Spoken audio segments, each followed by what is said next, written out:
Welcome to the VoxSMS Quick Start Guide presented by Voxtelesys.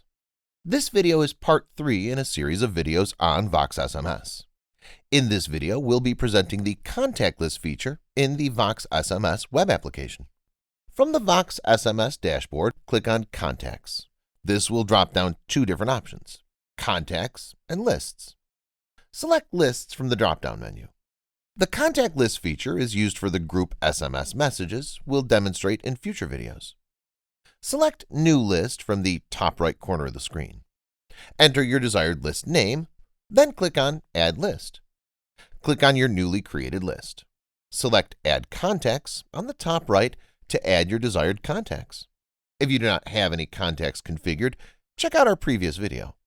If you do have contacts configured, check the contacts you wish to add to this list and select Add Contacts. If you want to change the name of your list, enter the new name here. Click on the Change List Name button to save your new list name.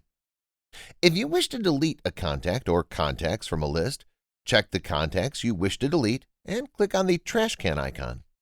You can also delete all of the contacts from your list. If you want to delete the contact list itself, click on Delete. Congratulations! You've now completed the contact list portion of VoxSMS. Our next video will demonstrate the canned responses feature of VoxSMS. Make sure you subscribe for more guides with Voxtelesys as we're continually adding new content.